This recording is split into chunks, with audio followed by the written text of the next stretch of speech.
வணக்கம் மேசராசி நேயர்களே. இன்னைக்கு நம்ம பார்க்க போகிறது மேசராசிக்காரங்களை பற்றி. உயிராக நினைக்கக்கூடிய ஒரு உறவு இன்னும் அழிக்க துடிக்குது. அது யார் என்ன அப்படிங்கிறத பற்றி இந்த வீடியோவில் நாங்கள் முழுசாக சொல்லியிருக்கோம். மறக்காமல் ஸ்கிப் பண்ணாமல் பாருங்கள். மேசராசிக்காரங்க அப்படின்னு சொன்னாலே மனசு ரொம்பவே சுத்தம்.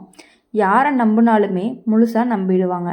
இவங்க நமக்கானவங்க அப்படின்னு மனசுக்குள்ளே ஒரு இடம் கொடுத்துட்டாங்க அப்படின்னா அப்புறம் சந்தேகம், கணக்கு, எடை போடுறது எதுவுமே இருக்காது. ஆனால் இதே நல்ல மனசு தான் இந்த காலத்தில் உங்களுக்கு சோதனையாக மாறுது. உங்கள் வாழ்க்கையில் ஒரு விஷயம் தெளிவாக தெரிய ஆரம்பிச்சிருக்கும். வெளியில் பகைன்னு நினச்சவங்க இல்லை, உள்ளுக்குள்ளே ரத்தத்தில் கலந்த மாதிரியான இருந்த உறவுகள் தான் உங்களுடைய அமைதியை கொஞ்சம் கொஞ்சமாக குடிச்சிட்டே இருக்கும். செவ்வாயோட ஆதிக்கம் கொண்ட மேசராசி எப்போதுமே நேர்மையோடு பேசக்கூடியவங்களாக இருப்பாங்க. நேருக்கு நேர் நிற்காம பின்னால் குத்துற குணம் எப்பொழுதுமே உங்களுக்கு வரவே வராது. ஆனால் இப்போது உங்கள் வாழ்க்கையோட சூழ்நிலை அப்படி இல்லை. நீங்கள் நேர்மையாக இருக்க எதிரியில் இருக்கவங்க சிரிச்ச முகத்தோடு உங்களை பயன்படுத்திக்கிட்டு இருக்காங்க. நான் உன் நல்லதுக்கு தானே சொன்னேன்னு சொல்லி உங்களுடைய நம்பிக்கையை உடைக்கிற வார்த்தைகளை உங்கள் காதில் அடிக்கடி விழ ஆரம்பிச்சிருக்கும். இப்போது இந்த வருஷத்தில் மேச ராசிக்காரங்களுடைய வாழ்க்கையில் பெரிய பாடம் ஒன்று இருக்குது. அது என்ன அப்படின்னா, உறவு அப்படிங்கிற பெயரில் எல்லாரையுமே தாங்கிக்க வேண்டிய அவசியம் இல்லை அப்படிங்கிறத புரிய வைக்கக்கூடிய பாடமாக தான் இருக்கும். இப்போ ஜோதிடத்தில் அப்படின்னு பார்க்கும் பொழுது உங்கள் ராசிக்கு சனி ராகு பார்வைப்பட்ட காலம்தான் இது. அதனால தான் நெருங்கியவர்களால் மனவலி, அவமானம், பேச முடியாத வேதனை எல்லாமே சேர்ந்து வரும். வெளியில் சொல்ல முடியாமல் உள்ளுக்குள்ளே அடக்கி வச்சுக்கிட்டு இரவு நேரத்தில் மட்டுமே யோசித்து கண்ணு கலங்குற நிலை கூட உங்களுக்கு வரலாம். இப்போது உங்கள் வாழ்க்கையில் ஒரு கேள்வி திரும்ப திரும்ப வரும், நான் என்ன தவறு பண்ணேன் அப்படின்னு சொல்லிட்டு. உண்மை என்ன அப்படின்னா, நீங்கள் தவறு பண்ணலை, அதிகமாக நல்லவனாக இருந்தது தான் உங்களுடைய ரொம்ப பெரிய குற்றமாக இருக்கும். எல்லாரையுமே உங்கள் அளவுக்கு நினச்சி உங்கள் மனசு போலவே அவங்க மனசும் இருக்கும்னு நினச்சிட்டிங்க. ஆனால் உலகம் அப்படி கிடையாது. சிலர் உறவு அப்படிங்கிற பெயரில் உங்களுடைய உழைப்பையும் உங்களுடைய அமைதியையும் உங்களுடைய முன்னேற்றத்தையும் சுரண்டிகிட்டே இருப்பாங்க. மேச ராசிக்காரங்க ஒரு விஷயத்தை நல்லாவே புரிஞ்சுக்கணும். உங்களுடைய வாழ்க்கையில் எது உங்களை அடிக்கடி சின்னதாக்குதோ, எது உங்களோட தன்னம்பிக்கையை குறைக்குதோ, எது உங்கள் சிரிப்பை களவாடுதோ, அது உறவாக இருந்தாலும் சரி, பழக்கமாக இருந்தாலும் சரி, அது உங்கள் வாழ்க்கைக்கு தேவையே இல்லை. செவ்வாய் பலம் உள்ளவங்க வாழ்க்கையில் வெட்ட வேண்டிய விஷயங்கள் தைரியமாக வெட்டினாங்க அப்படின்னா தான் உயர அடைவாங்கன்னு இப்போது அந்த வெட்டும் காலம்தான் வந்திருக்கு. இப்போ உங்கள் மனசு குழம்பி இருக்கும், விட்டுடலாமா பொறுத்துக்கலாமா அப்படின்னு. ஆனால் நினச்சி பாருங்கள், நீங்கள் பொறுத்துக்கிட்டே வந்ததுனால தான் இன்னும் அதிகமாக காயப்படுத்திக்கிட்டே இருக்காங்க, காயப்பட்டுட்டும் இருக்கீங்க. சில உறவுகள் வந்துட்டு நம்ம எப்பொழுதுமே வளர்க்காது, நம்மளை மெதுவாக அழிக்கும். வெளியில் தெரியாது, ஆனால் உள்ளுக்குள்ளே நம்மையே நம்ம கண்ணுக்குள்ளே குறைஞ்ச மாதிரி உணர வைக்கும். இதுதான் ஒரு ஆபத்தான விஷயமாகவும் இருந்துட்டு இருக்கு. இப்போது இந்த காலகட்டம் அப்படின்னு பார்க்கும் பொழுது மேச ராசிக்காரங்களுக்கு தனிமையை பயப்படவே வேண்டாம். தனிமை அப்படிங்கிறது உங்களோட எதிரில் கிடையாது, அது உங்களுடைய குரு. யார் உங்களுக்கு உண்மையாக இருந்தாங்க, யார் முகமூடி போட்டிருந்தாங்க அப்படிங்கிறத புரிய வைக்கக்கூடிய நேரம் தான் இது. சனி எப்போதுமே தண்டனை கொடுக்காது, பாடத்தை தான் சொல்லி கொடுக்கும். அந்த பாடத்தை புரிஞ்சுக்கிட்டீங்க அப்படின்னாலே அடுத்த கட்ட வாழ்க்கையை ரொம்ப தெளிவாகவும் ரொம்ப வலுவாகவும் வாழ ஆரம்பிச்சிடலாம், வலுவாகவும் இருக்கும். அப்புறம் இன்னொன்று என்ன அப்படின்னா, ஒரு முக்கியமான விஷயம், இப்போது உங்களுடைய வாழ்க்கையில் திரும்ப வரப்போகுது. அந்த திருப்பம் வரும்போது பழைய உறவுகள் சில தானாகவே விலகும். நீங்கள் தள்ளி நிற்க வேண்டிய அவசியமே இருக்காது. அவங்க தானாகவே தூரமாக போவாங்க. அப்போது மனசு வலிக்கும், ஆனால் அதுக்கப்புறம் வரக்கூடிய அமைதி உங்களுடைய வார்த்தையில் சொல்ல முடியாத அளவுக்கு ஆழமாக இருக்கும். மேச ராசிக்காரங்க நினைவில் வச்சுக்கொள்ள வேண்டியது என்ன அப்படின்னா, உன்னை மதிக்காத உறவை காப்பாற்றுறதுக்கு உன் உயிரை அடகு வைக்காத உன்னுடைய வாழ்க்கையை நீ வாழத்தான். யாரோடவும் நிழலாக இருக்கணும் அப்படிங்கிற அவசியமே கிடையாது. மேச ராசிக்காரங்களுடைய வாழ்க்கையில் சில நேரம் ஒரு மாதிரி உணர்வு வரும். எல்லாமே இருக்கும், குடும்பம், உறவு, வேலை, வாழ்க்கை. ஆனால் மனசுக்குள்ளே மட்டும் ஒரு வெறுமை. நான் யாருக்காக இவ்வளவு தாங்கிட்டு இருக்கேன் அப்படின்னு கேள்வி வரும். காரணம் என்ன அப்படின்னா, உங்களை சுற்றி இருக்கிற சில உறவுகள் உங்களுடைய வளர்ச்சியை ஒரு அபாயமாக பார்க்க ஆரம்பிப்பாங்க. நீங்கள் முன்னேறினீங்க அப்படின்னா அவங்க இடம் குறையும் போலவே அவங்க உணர்ந்துக்கிட்டே இருப்பாங்க.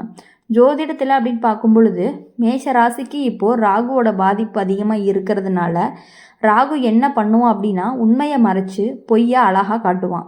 அதனால தான் உங்கள் வாழ்க்கையில் ஒரு உறவு வெளியில் அக்கறை காட்டுற மாதிரி நடித்து உள்ளுக்குள்ளே உங்களை காயப்படுத்த முயற்சி பண்ணும். நீங்கள் இப்படி தான் இருக்கணும், இதுக்கு மேலே போகக்கூடாதுன்னு சொல்லி உங்களுடைய கனவுகளுக்கு ஒரு கோடு இழுக்கிற மாதிரி நடந்துக்குவாங்க.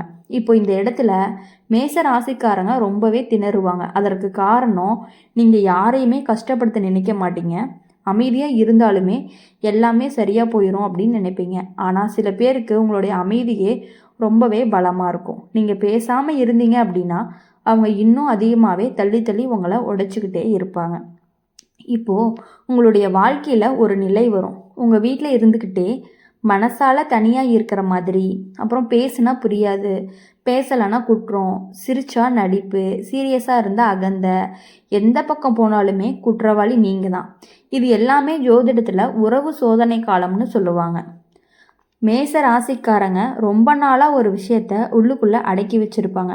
எனக்கு இது பிடிக்கல, எனக்கு இது வலிக்குதுன்னு சொல்ல முடியாமல் காரணம் உறவு கெடுமே அப்படிங்கிற ஒரு பயம்தான். ஆனால் இப்போ அந்த பயமே உங்கள் வாழ்க்கையும் கெடுக்க ஆரம்பிச்சுட்டு இருக்குது. இதுதான் சனி சொல்லும் ஒரு பாடமாகவும் இருக்குது.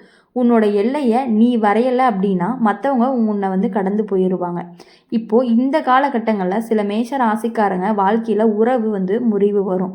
அது சத்தமாக வராது, சண்டை போட்டு பிரியவும் மாட்டாங்க. மெதுவாக பேசுறது குறையும், பகிர்வது குறையும், அக்கறையும் குறையும். ஒரு நாள் திரும்பி பார்த்தீங்க அப்படின்னா இவங்க இன்னும் என் வாழ்க்கையில் இருக்காங்களா அப்படிங்கிற சந்தேகம் வந்துக்கிட்டே இருக்கும். அளவுக்கு தூரமாக உருவாகி இருக்கும். ஆனால் இதை தோல்வின்னு நினைக்கக்கூடாது. இது ஒரு சுத்திகரிப்பு அப்படின்னு சொல்லலாம். உங்கள் வாழ்க்கையில் எது உண்மையாக இருக்குது, எது வெறும் பழக்கம் மாதிரின்னு பிரிக்கிற நேரம் தான் இது. இப்போது ஜோதிடத்தில் சொல்கிற மாதிரி பார்த்தோம் அப்படின்னா மேச ராசிக்காரங்களுடைய வாழ்க்கையில் ரத்த சம்பந்தம் கூட சில நேரம் பாட சொல்ல வரும் அப்படிங்கிறது தான். அது கஷ்டமாக தான் இருக்கும், ஆனால் கண்ணை திறக்கும். இன்னொரு விஷயம் என்ன அப்படின்னா, இப்போ உங்கள் வாழ்க்கையில் ஒரு நபர் இருக்காங்க. நீங்கள் அவருக்காக நிறையவே செஞ்சுருப்பீங்க. அவங்க தேவைப்பட்ட நேரத்தில் நீங்கள் ஓடி போயிருப்பீங்க. ஆனால் உங்கள் தேவைக்கான நேரத்தில் அவங்க மௌனமாகவே இருந்திருப்பாங்க. அதுதான் உங்களை அதிகமாகவே உடைக்கும். நான் இவ்வளவு செஞ்சேன், ஆனால் இப்போது என் மனசு அப்படின்னு கேள்வி கேட்கும். இதுக்கப்புறம் மேச ராசிக்காரங்களுடைய வாழ்க்கையில் மாற்றம் வரும். நீங்கள் எல்லாருக்கும் எல்லாமா இருக்கிற பழக்கம் மெதுவாகவே மாறும். யார் உங்களுக்கு மரியாதை கொடுக்குறாங்க, யார் உங்களை எல்லையை மதிக்கிறாங்க அப்படிங்கிறத கவனிக்க ஆரம்பிப்பீங்க. இது சுயநலம் கிடையாது, இது சுய பாதுகாப்பு. இப்போது இந்த காலகட்டங்களில் தனிமை வந்தாலுமே அதை எதிரியாக நினைக்காதீங்க. அந்த தனிமை தான் உங்கள் மனசை மீண்டுமே கட்டி எழுப்பும். நீங்கள் யார், உங்கள் மதிப்பு என்ன, உங்கள் வாழ்க்கை எதுக்கு அப்படிங்கிறத நினைக்க வைக்கும். இதுக்கப்புறம் நீங்கள் ஏதாவது முடிவு எடுத்தீங்க அப்படின்னா அது பயத்தினால கிடையாது, தெளிவுனால தான் வரும். அப்படி இருக்கும் பொழுது மேஷ ராசிக்காரங்களுடைய வாழ்க்கையில் அதிகமாக வலிக்கிற காயம் வெளியில் இருந்து வர்றதே கிடையாது, ரொம்ப நெருக்கமானவங்க இருக்கிற இடத்துலேருந்து வர்றது தான். குறிப்பாக கணவன் மனைவி உறவு அல்லது காதல் உறவு. நீங்கள் ஒருத்தருக்காக உங்கள் கனவுகளை ஒதுக்கி வச்சுருக்கீங்க. இவங்க சந்தோஷமாக இருந்தால் போதும்னு நினச்சி உங்கள் ஆசைகளை மெதுவாக மடித்து உள்ளே வச்சுட்டே இருக்கீங்க. ஆனால் ஒரு கட்டத்துக்கு மேலே உங்களுடைய தியாகம் உங்களுக்கு பெருமையாக இல்லை, பாரமாக மாற ஆரம்பிக்கும். நீங்கள் பேசுனா சண்டை, பேசலைன்னா அலட்சியம். இப்போது உங்கள் உணர்வுகளை சொல்ல முயற்சி பண்ணினீங்கன்னா நீ எப்போதுமே இப்படி தானே திருப்பி உங்களையே குறை சொல்லுவாங்க. இதுக்கு தான் மேச ராசிக்காரங்க உள்ளுக்குள்ளே தீயவே ஏற்றுக்கிற விஷயமாகவே இருக்கும். இப்போ பார்க்கும்பொழுது மேஷ ராசிக்காரங்களுக்கு சந்திரன் பாதுகாப்பு காட்டுவது அப்படிங்கிறது, அதனால தான் மனசு எப்போதுமே ஒரு நிலையில் இருக்காது. ஒரு நாள் தைரியமாக இருப்பீங்க, அடுத்த நாள் ரொம்பவே பலவீனமாக உணர்வீங்க. இது உங்கள் குணம் கிடையாது, கால சூழ்நிலை. அதனால தான் உங்களை நீங்களே குறை சொல்லிக்காதீங்க. குடும்பத்தில் கூட சில விஷயங்கள் வெளிச்சத்துக்கு வரும். யார் உங்களுக்கு நல்லது நினைக்கிறாங்க, யார் உங்கள் அமைதியை விரும்பாதவங்கன்னு தெளிவாகவே தெரியும். சில உறவுகள் உங்களுடைய வாழ்க்கையை முன்னேற்றத்தை பொறுக்க முடியாமல் உங்களுடைய முடிவுகளை சந்தேகப்படுவாங்க. நீ இதுக்கு தகுதியானவனா, இது உனக்கு சரியானு கேள்வி கேட்டு உங்கள் தன்னம்பிக்கை உடைக்க முயற்சி பண்ணுவாங்க. ஆனால் இது எல்லாத்தையுமே நீங்கள் மறந்துட்டு உங்கள் லைஃப்பில் யார் உங்களை அழிக்க வராங்க அப்படிங்கிறது உங்களுக்கே நல்லாவே தெரியும். இப்போ நாங்கள் சொன்னதை வச்சுட்டு அவங்கக்கிட்டேருந்து கொஞ்சம் தள்ளி இருந்தீங்க அப்படின்னா உங்கள் லைஃப் சூப்பராக இருக்கும். எல்லாத்துலேயுமே நீங்கள் வெற்றி பெறக்கூடியவங்களாகவும் இருப்பீங்க. அதனால் எப்பொழுதும் அவங்ககிட்டருந்து விலகி இருந்து உங்களுக்கு என்ன தோணுதோ அதை மட்டுமே பண்ணிகிட்டு இருங்க. மற்றவங்களுக்காக வாழணும் அப்படின்னு நினச்சிங்கன்னா உங்களுடைய வாழ்க்கையை நீங்கள் வாழ முடியாமையே போயிடும். இந்த வீடியோ உங்களுக்கு பிடிச்சிருந்துச்சி அப்படின்னா நம்ம சேனல் அம்மன் ராசி பலன் சேனலை லைக் பண்ணுங்கள், ஷேர் பண்ணுங்கள், கமெண்ட் பண்ணுங்கள் நீங்கள் என்ன ராசி அப்படிங்கிறத மறக்காமல். கூடவே சப்ஸ்கிரைப் பண்ணி பக்கத்தில் இருக்க பெல் ஐக்கானை கிளிக் பண்ணிக்கோங்க. அப்போ தான் நாங்கள் போடுற வீடியோஸ் எல்லாமே உங்களுக்கு உடனுக்குடனே அப்டேட் வரும்.